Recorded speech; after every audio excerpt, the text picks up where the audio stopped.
Vamos a tratar de entender cómo fue posible que la frontera sur de los Estados Unidos se convirtiera en la que define el próximo presidente de ese país. La frontera sur de los Estados Unidos está desbordada. Hay decenas, ya no decenas, ya estamos hablando de centenas de miles de migrantes latinoamericanos y de todo el mundo, pero especialmente latinoamericanos, que vulneran esa frontera.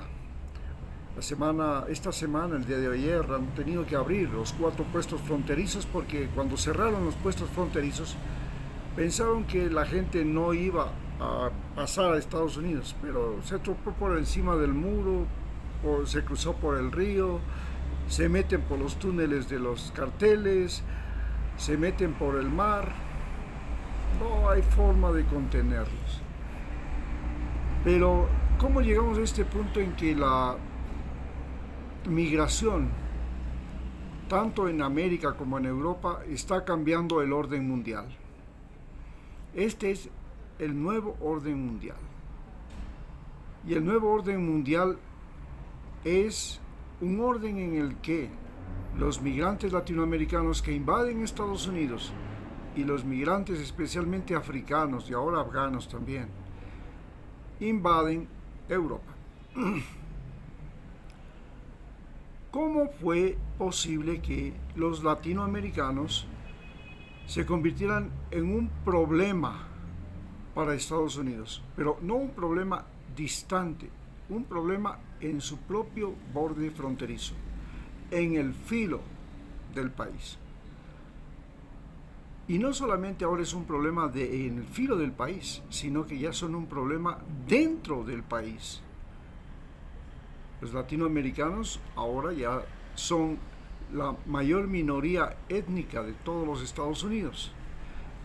Tienen la capacidad de poner gobernadores en algunos estados, como el estado de California, y tienen la capacidad de decidir quién va a ser el próximo presidente de los Estados Unidos, y por esta razón Joe Biden prefiere evitar la expulsión masiva de latinoamericanos y la posibilidad de que ellos puedan votar, porque los latinoamericanos son los que le pueden dar la victoria, ya que los norteamericanos, los blancos especialmente, están con Donald Trump. En esa situación tenemos que entender que en países como Ecuador, el problema se origina cuando la agroindustria, la pesca industrial, la producción camaronera industrial comienzan a invadir los campos.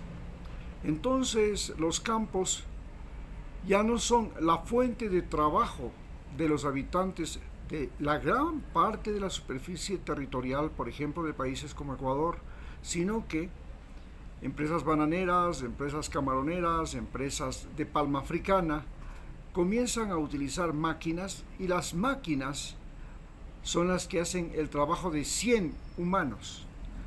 También comienzan a utilizar fertilizantes, producen pesticidas, semillas modificadas, producción de transgénicos, en fin, se comienza a producir una revolución en el agro, y en tanto que en el océano flotas pesqueras como la flota china llegan e invaden con 200 grandes buques y saquean las riquezas de países como Ecuador. Esto hace que los campesinos, que no pueden competir con los terratenientes, con los agroindustriales, primero traten de crear mercado a sus productos, pero resulta que son productos perecibles y como tales es difícil conservarlos, en tanto que los grandes empresarios e inclusive los centros comerciales como Supermaxi tienen la capacidad de comprar esos productos perecibles, pero además de conservarlos. y otros no solamente de comprarlos, sino de procesarlos, de secarlos, de procesarlos, de transformarlos y lo que es más, de exportarlos. Los campesinos no tienen la capacidad de exportar sus productos. Esto hace que la tierra, los campos comiencen a ser desocupados. Los campesinos también comienzan a tener nuevas necesidades. Ya necesitan electricidad, necesitan telefonía celular, necesitan internet, necesitan medicación, medicinas, necesitan educación.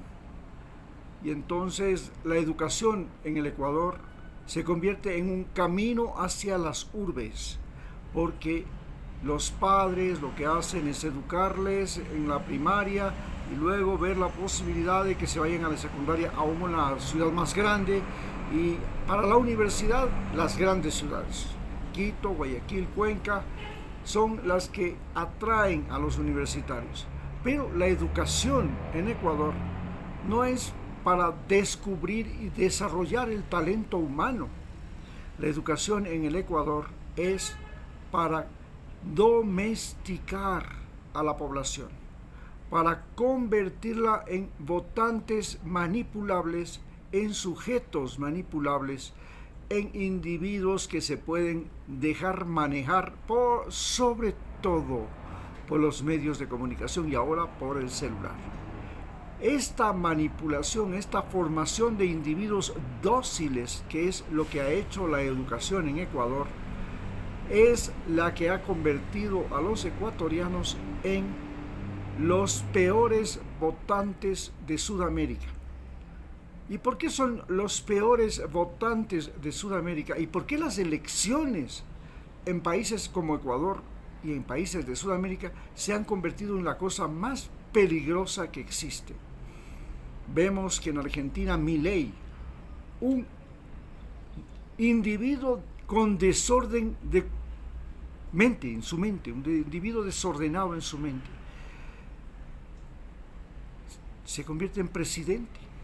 Vemos que en Ecuador discapacitados se convierten en presidentes. Vemos que en Centroamérica presidentes narcotraficantes se convierten en presidentes. Vemos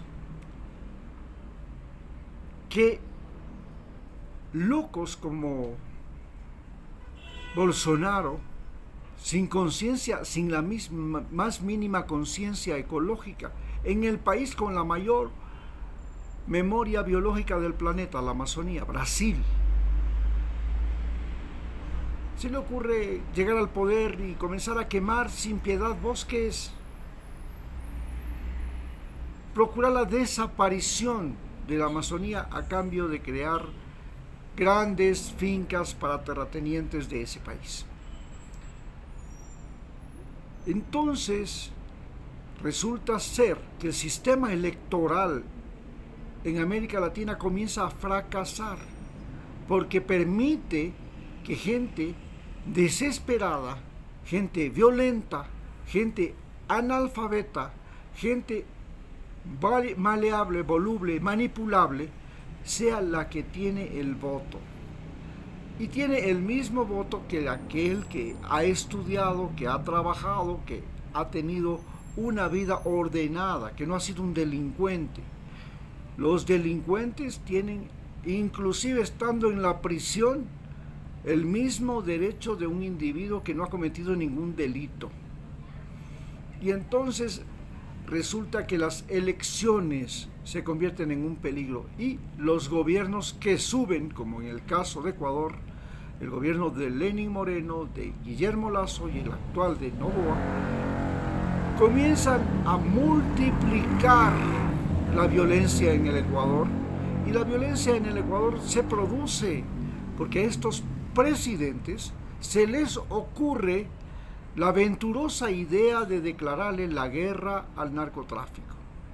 Y la guerra al narcotráfico, que es una guerra que Estados Unidos la empezó en su propio país en los años 70, la llevó a Colombia en los años 80, la llevó a México en los años 90, la llevó a Afganistán en el año 2000 y ahora la tiene en Ecuador desde el año 2017, aunque ya antes intentó convertir a Ecuador en el yunque y a Colombia en el martillo para destruir las FARC. En ese momento no era una lucha contra el narcotráfico, era una lucha contra las FARC. Ahora la lucha es contra los carteles del narcotráfico. Y la lucha de los carteles del narcotráfico, ¿por qué? Porque los carteles del narcotráfico son los que han logrado vulnerar la frontera de los Estados Unidos. ¿Cómo?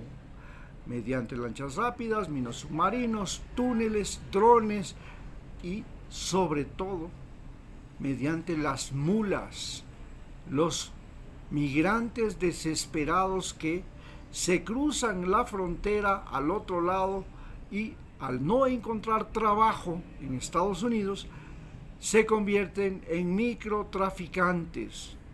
Y no solamente microtraficantes, también se convierten en oferta sexual. ¿Por qué esto puede suceder en Estados Unidos? ¿Por qué? Porque Estados Unidos desarrolló la cultura de la diversión.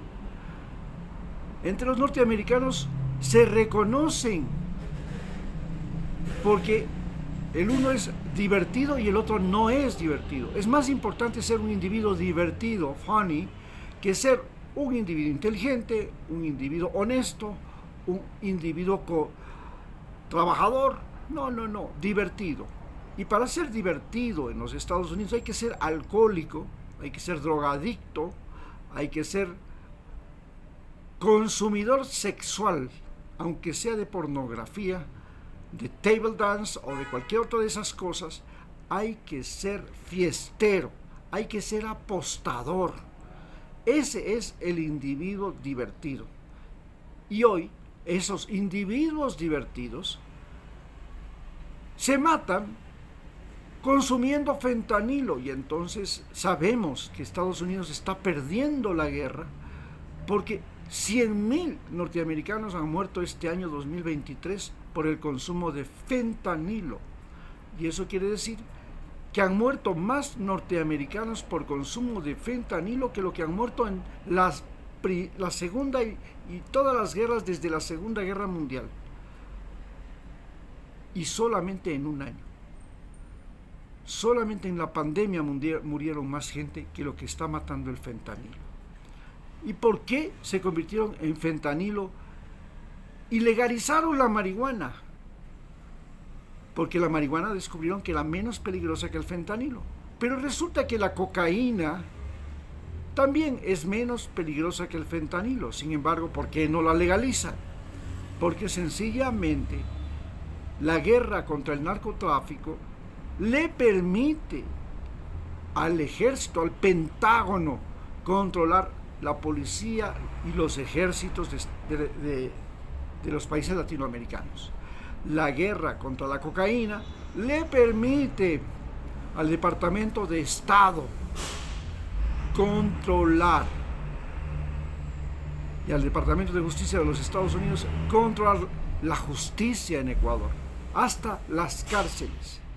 Al Departamento de Estado le permite deportar latinoamericanos a su país y, lo que es más, le permite apresar latinoamericanos, especialmente ecuatorianos, y tenerlos en su país sin que le cueste un solo centavo a Estados Unidos.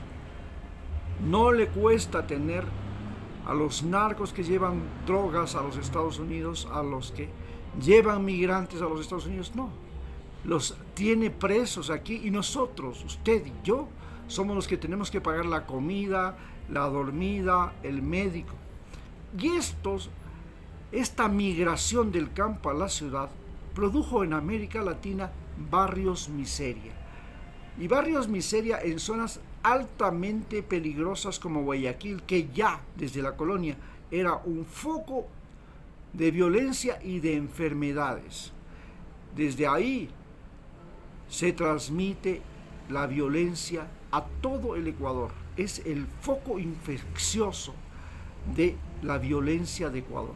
Guayaquil, Daule, son los centros del problema. ¿Y por qué? Porque hay miles de habitantes que viven en peores condiciones imaginables, sin agua, sin electricidad, sin caminos, sin carreteras, sin vías, sin alcantarillado, amontonados unos encima de otros, disputándose entre ellos lo que les cae del cielo cada día, robándose entre ellos, violándose entre ellos, matándose entre ellos.